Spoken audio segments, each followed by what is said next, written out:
নজর রাখবো বিধানসভায় ধস্তাধস্তির নিন্দা মুখ্যমন্ত্রীর। যারা গন্ডগোল করলেন তারাই এফআইআর করলেন। বিধানসভায় বিজেপিকে তোপ মুখ্যমন্ত্রীর। গতকাল বিধানসভায় বেনজির ধুন্ধুমার। ধস্তাধস্তিতে 14 নিরাপত্তা রক্ষী জখম বলে দাবি। জখমদের সঙ্গে দেখা করলেন মুখ্যমন্ত্রী এবং বিধানসভায় এই ধস্তাধস্তির নিন্দা করলেন তিনি। আরো বিস্তারিত এই বিষয়ে জানাতে পারবে আবির রয়েছে আমার সঙ্গে। আবিরের কাছ থেকে আরো ডিটেইল জানতে পারবো, তার কারণ বিধানসভার এই ঘটনা এবং বিধানসভায় এই ধস্তাধস্তির ঘটনায় নিন্দা মুখ্যমন্ত্রীর। আবির, কি বললেন তিনি?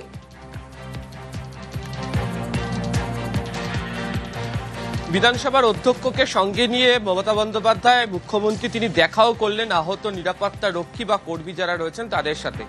পাশাপাশি তিনি বিধানসভার অধ্যক্ষকে দিনকে অনুরোধ জানিয়েছেন হাউসের মধ্যে অর্থাৎ অন রেকর্ড ফ্লোর এবং বিধানসভার অধ্যক্ষের চেম্বারের বাইরে দাঁড়িয়েও যে অধ্যক্ষ যেন গোটা বিষয়টিকে নিয়ে যেন এনকোয়ারি করেন এবং যারা এই গোটা ঘটনার সঙ্গে সংযুক্ত আইন অনুযায়ী বিধানসভার রুল অনুযায়ী যেন ব্যবস্থা গ্রহণ করা হয়। এবং বিধানসভার অধ্যক্ষ তিনিও আজকে জানিয়েছেন অধিবেশন কক্ষের মধ্যে যে তিনি গোটা ঘটনার এনকোয়ারি করছেন এবং এতে ব্যবস্থা গ্রহণ করা হবে।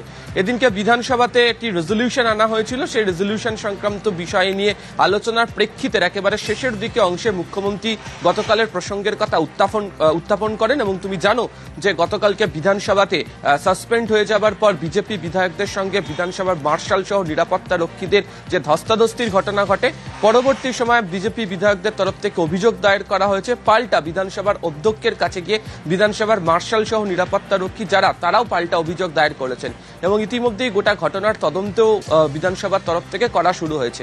এদিনকে মুখ্যমন্ত্রী যেটা উল্লেখ করেছেন যে বিধানসভাটা গণতন্ত্রের জায়গা এবং সেখানে সকলে আসুন, সকলে বক্তব্য রাখবেন, কিন্তু কয়েকজন আসবেন তার নিজেদের কথা বলবেন দিয়ে চলে যাবেন, ওদিকে জবাবি ভাষণ বা সরকার পক্ষে যেটা বলার জায়গা সেটি তারা শুনবেন না, এটা দীর্ঘদিন চলতে পারে না। এবং যে ঘটনা গতকালকে হয়েছে এবং তার প্রেক্ষিতে কড়া ভাষায় তিনি নিন্দা করেছেন এবং যেন এর যথাযথ তদন্ত হয়ে যারা উপযুক্ত দোষী তাদের বিরুদ্ধে যাতে আইনত ব্যবস্থা গ্রহণ করা হয় সেই প্রসঙ্গের কথাও এদিনকে তুলেছেন মুখ্যমন্ত্রী বিধানসভার অভ্যন্তরে। একেবারেই আবির, মুখ্যমন্ত্রীর যে বক্তব্য সে বক্তব্য তো আমরা আবিরের কাছ থেকে শুনলাম, কিন্তু গতকাল ঠিক কি হয়েছিল বিধানসভায়? একেবারে তুলকালাম পরিস্থিতি। মার্শালের সঙ্গে বিজেপি বিধায়কদের তুমুল ধস্তাধস্তি হয়। প্রথমে 4 বিজেপি বিধায়ককে সাসপেন্ড করেন অধ্যক্ষ। ঠিক কি হয়েছিল দেখাবো।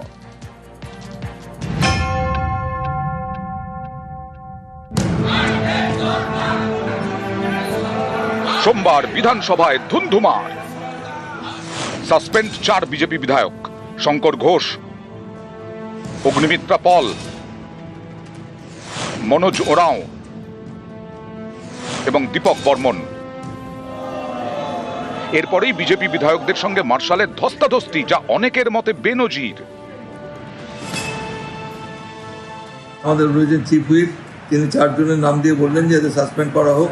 কালকে পর্যন্ত এই সেশন পর্যন্ত তাদের সাসপেন্ড করা হয়েছে। সাসপেন্ড করার পরে ওরা অনেক সময় চিৎকার চেঁচামেচি করলো, কেউ বেরোতে চাইছিল না। তখন আমি মার্শালকে বললাম যে আপনি ওদের বাইরে যেতে বলুন বা বার করে দিন। তাতে আমাদের মার্শালকে এবং অন্যান্য যারা সিকিউরিটি স্টাফ তাদের মারধর করেছে। 10 জনের মতো আহত হয়েছে, চিকিৎসা হয়েছে। এবং তখন বিরোধী দলের নেতা আমার টেবিলের সামনে এসে তিনিও চিৎকার করে বলতে থাকেন যে একজন চশমা ভেঙেছে ধাক্কাধাক্কিতে। আমি একটা এনকোয়ারি করে দেখবো। উনি বলেছেন আমাকে দুটোই ইনকোয়ারি করে দেখতে হবে। মহিলাদেরও কয়েকজন সিকিউরিটি গার্ড, তাদেরও হাতে কিছু ব্যান্ডেজ লাগানো রয়েছে।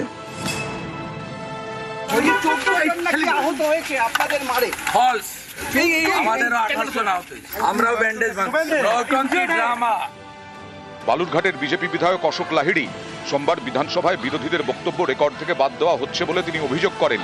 এই নিয়ে শুরু হয় শাসক বিরোধী তরজা। চলে স্লোগান, পাল্টা স্লোগান। ওয়েলে নেমে কার্যবিবরণী ছেড়ে বিক্ষোভ দেখাতে থাকেন বিজেপি বিধায়করা। অধ্যক্ষ বিমান বন্দ্যোপাধ্যায় চেয়ার ছেড়ে উঠে সাবধান করে দেন, বলেন সবাইকে সাসপেন্ড করতে বাধ্য হব। কিন্তু এতে বিজেপি বিধায়করা থামেননি, তারা স্লোগান চালিয়ে যান। অধ্যক্ষ তখন বলেন আবার সতর্ক করছি, এটা বন্ধ করুন। এরপরেই 4 বিজেপি বিধায়ককে সাসপেন্ড করেন স্পিকার। সাসপেন্ডেড বিজেপি বিধায়কদের অধিবেশন কক্ষ থেকে বের করতে যান মার্শাল। তখনই শুরু হয় ধস্তাধস্তি মার্শালের সঙ্গে বিজেপি বিধায়কদের।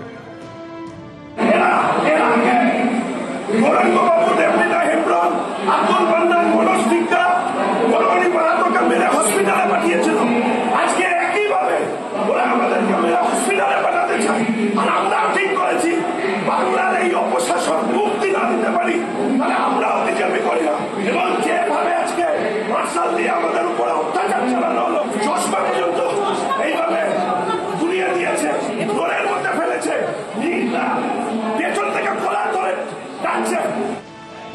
বিজেপির বাকি বিধায়করা ওয়াকআউট করেন, গাড়ি বারান্দায় বিক্ষোভ দেখান।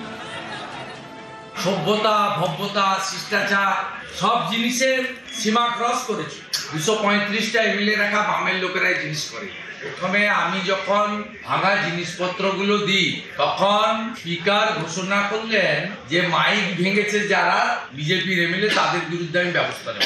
একজন মন্ত্রী এসে বললেন ফিরাদ হাকিম যে সিকিউরিটির লোকরাও মার খেয়েছে। আমি যেহেতু টেবিলে প্রমাণ দিয়ে এসেছি সুব্রত মৈত্রর ঘড়ি, শান্তনু প্রামাণিক, শঙ্কর ঘোষের ভাঙা চশমা, সেহেতু পাল্টা ডকুমেন্ট তৈরির কাজ চলছে। আমরা আমাদের প্রোটেস্ট রেকর্ড করিয়ে রাখলাম ভবিষ্যতে। ভারতীয় জনতা পার্টির পক্ষ থেকে আমাদের 4-5 এমএলএ প্রতি সমর্থন জানিয়ে আমরা আগামীকাল বিধানসভার শেষ দিনও আমরা এখানে বিধানসভা চলাকালীন ধর্ণা অবস্থান চালিয়ে যাব। এই স্পিকারের এগেইনস্টে উইন্টার সেশন আমরা আবার অনাস্থা আনবো।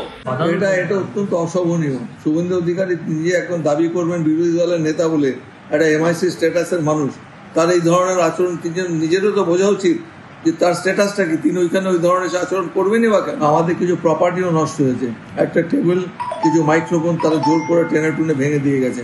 এটা নিয়েও আমি একটা সিদ্ধান্ত গ্রহণ করব। কেউ যদি মনে করেন গায়ের জোরে হাউসকে বন্ধ করে দেবেন, কেউ যদি মনে করেন স্পিকারের টেবিলের সামনে এসে স্পিকারকে হুমকি দিলে পরে স্পিকার কেঁপে যাবেন, তারা ভুল করছেন। এর আগেও অনেকবার অনাস্থা এনেছিলেন।